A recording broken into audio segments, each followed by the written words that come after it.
السلام علیکم ورحمۃ اللہ وبرکاتہ۔ آج ہمارا 19واں روزہ ہے۔ اس 19 روزے کو ایک راز کے ساتھ گزارنا ہے۔ وہ راز میں آج دینا چاہتا ہوں، ایک راز کے ساتھ گزارنا ہے۔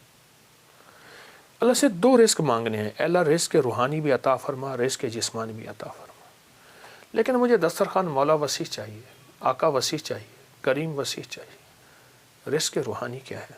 رزق جسمانی تو وافر مقدار میں ہمیں مل چکا ہے۔ رزق روحانی کیا ہے؟ یہ تسبیح، یہ ذکر، یہ اعمال، یہ تلاوت، یہ گناہوں سے بچنا، اس کی نافرمانی سے بچنا، کملی والے پہ درود و سلام اور حضور کے آل و اصحاب سے محبت، یہ اولیاء کا ادب، یہ سارا رزق روحانی ہے۔ اللہ سے دونوں رزق مانگنے ہیں، رزق جسمانی بھی اور رزق روحانی بھی۔ اللہ سے دونوں مانگنے ہیں۔ دونوں رزق اللہ کے خزانوں سے لینے ہیں ہم نے، اور اللہ کے خزانوں سے دونوں رزق انشاءاللہ ملیں گے۔ عمر رضی اللہ تعالی عنہ کا ایک فرمان بتاؤں۔ آپ کا فرمان ہے، مجھے اس بات کا فکر نہیں کہ دعا قبول ہوتی ہے یا نہیں، مجھے تو اس بات کا فکر ہے میں کتنا وقت دعاؤں میں لگاتا ہوں، کتنا وقت دعاؤں میں لگاتا ہوں۔ اچھا، ہاتھ اٹھا کے دعا مانگنا ایک بہت بڑا عمل ہے۔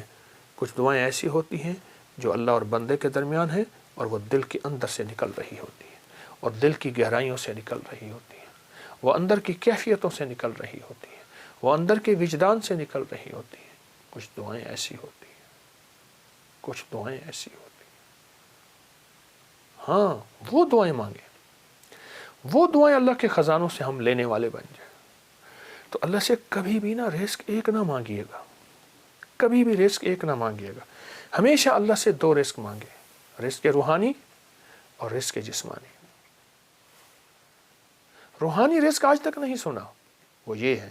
اچھا، ہمارے گھر میں روحانی دسترخوان لگتا ہے، جسمانی دسترخوان تو لگتا ہے، ٹیبل پہ نیچے کہیں دسترخوان پہ لگتا ہے، کیا روحانی دسترخوان بھی لگتا ہے؟ اس کو سوچیں۔ اگر روحانی دسترخوان نہیں لگتا تو آج کے بعد روحانی دسترخوان لگائیں۔ تلاوت، روز 1 پارہ پڑھ لیں، نہیں پڑھ سکتے 1 پاؤ پڑھ لیں، نہیں پڑھ سکتے ایک ورق پڑھ لیں، قرآن کی زیارت کریں۔ میں ایک مری میں ایک جگہ جانا ہوا، تو وہاں انہوں نے کہا ہمارے گھر میں کسی نے جادو کیا ہوا ہے، ہمارے گھر میں مشکلات ہیں، مسائل ہیں، الجھنیں ہیں، ناکامیاں ہیں، پریشانیاں ہیں، بہت زیادہ پریشانیاں تھیں۔ تو اللہ پاک نے دل میں ڈالا، کشف وغیرہ کے دعوے تو کر نہیں سکتا۔ میں نے کہا آپ کے گھر میں قرآن کی بد دعا ہے، اور پھر میں نے انہیں ایک واقعہ سنایا۔ ایک بہت بڑے درویش تھے، وہ ہر سال ایک جگہ جاتے تھے، چند دن وہاں گزارتے، لوگوں کو اللہ اللہ سکھاتے۔ تو انہوں نے کہا حضرت ہمارے ہاں قریب ایک گاؤں ہے، بستی ہے، ان کے لوگ بہت پریشان ہیں، آپ وہاں بھی تشریف لے جائیں۔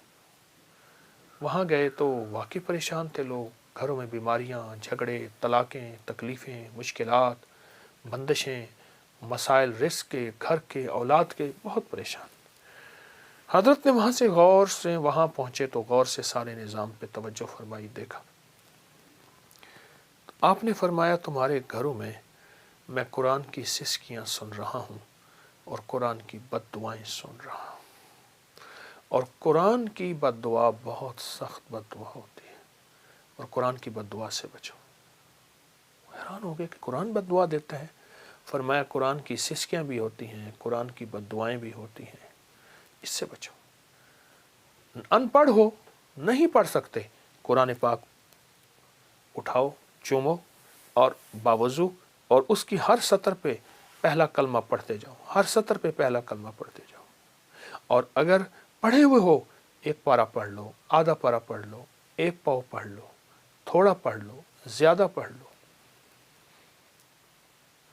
میری درخواست یہ ہے، اللہ سے رزق روحانی منوائیں۔ اللہ میری نسلوں کے لیے رزق روحانی عطا فرما۔ ان رمضان کی 19 رمضان کی ان معتبر، مبارک اور مقدس گھڑیوں میں اللہ سے رزق روحانی منوائیں۔ ہمیں دنیا کی کائنات کے خزانے مل گئے، رزق روحانی نہ ملا، ہم کنگلے ہیں، ہم یتیم ہیں، ہم مسکین ہیں، ہم مفلس ہیں، ہم در بدر ہیں، ہم فٹ پاتیے ہیں، ہمارے پاس کچھ نہیں ہے، اور ہمیں رزق روحانی مل گیا تو انشاءاللہ ہم کامیاب ہیں۔ آل رسول، اصحاب رسول کی زندگی میں رزق روحانی وافر تھا، رزق جسمانی کم تھا۔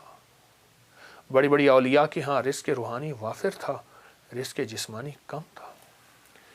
یہ ضرور اپنی زندگی میں شامل کریں، اس کا آپ کو بہت فائدہ ہوگا۔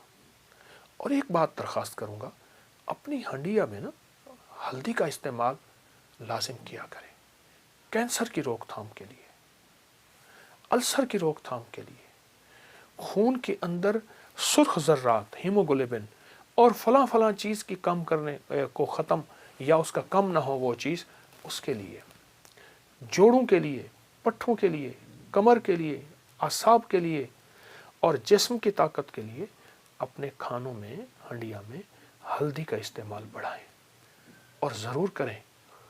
اور رمضان میں بھی انشاءاللہ صحت مند اس لیے ہونا ہے کہ بڑھ چڑھ کے اللہ کی عبادت کرنی ہے اور اللہ کی مخلوق کی خدمت کرنی ہے۔ اللہ ہماری حاضری کو قبول فرمائے، انشاءاللہ اللہ پاک کو ضرور قبول فرمائیں گے۔ جزاک